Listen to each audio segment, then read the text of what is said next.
ये बात आप जरूर स्वीकार करें कि सोते समय आपको बहुत सावधान रहना है।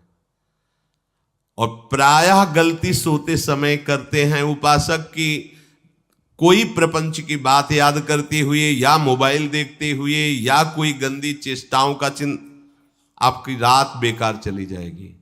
अगर गंदी चेष्टा हो गई तो सुबह भी बेकार हो जाएगी, दिन भी बेकार हो जाएगा, निरुत्साहित हो जाओगे। सोते समय आपको समय नहीं देना व्यर्थ चिंतन का। उसी समय विषय चिंतन होता है, उसी समय विषय भोग की आकांक्षा जागृत होती, उसी समय विषय देखने की इच्छा होती। मोबाइल है तो जिस समय आप अपनी शैया पर जाएं स्विच ऑफ कर दें। उसमें मैसेज घंटी आने का कोई भी रास्ता मत रखें। मान लीजिए आप उपासक हैं भगवत प्राप्ति के, 30-35 वर्ष ये नहीं था तो सब मर नहीं गए थे। और बोले इमरजेंसी, जब इसकी 30-35 वर्ष से पहले इसकी कोई रचना नहीं थी, मुझे लगता है, क्योंकि 30-35 वर्ष में ही इसका विस्तार देखा है। नहीं तो कभी किसी के पास मोबाइल नहीं। कोई बड़े अधिकारी तो इतना बड़ा वो, इतना बड़ा वाला वो ऐसे रखते थे नहीं तो मोबाइल तो हमें लगता है 30-35 वर्ष। तो फिर इमरजेंसी कैसे चलती थी, कैसे चलती थी इमरजेंसी? और आप ब्रह्मा हो क्या कि इमरजेंसी संभाल लोगे? स्विच ऑफ करो। जो सब इमरजेंसी संभालने के लिए तैयार रात दिन न सोता है, वो हर समय जागृत रहता है, वो हमारा आराध्य देव है। स्विच ऑफ करो, चिंतन लगाओ श्री जी का। ये जो रात्रि के शयन के समय मोबाइल में इधर उधर दृश्य देखने हैं, अपने सर्वनाश का बीज बोना है। मान लो, हमारी प्रार्थना मान लो, ये उस समय मन आपको परेशान करेगा जब कमरे की सिटकिनी अंदर से बंद होगी। सबसे प्रार्थना है रात्रि के शयन के समय। तो बोले फिर ठीक है 10 बजे तक देख लेंगे मोबाइल, इसके बाद शयन के समय भजन कर लेंगे। होगा ही नहीं। क्या तुम देखना चाहते हो? प्रिया प्रीतम के सिवा और कुछ क्या देखना चाहते हो?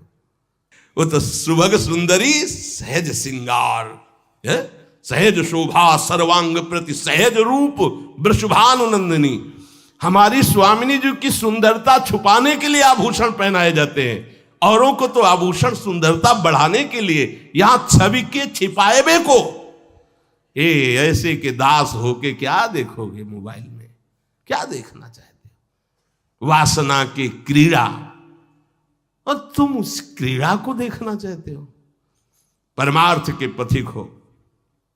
देखना है तो प्रभु को देखने की वृत्ति रखो, अन्यथा मूंद लो आंखें। प्यारे, महान फल प्राप्त करोगे।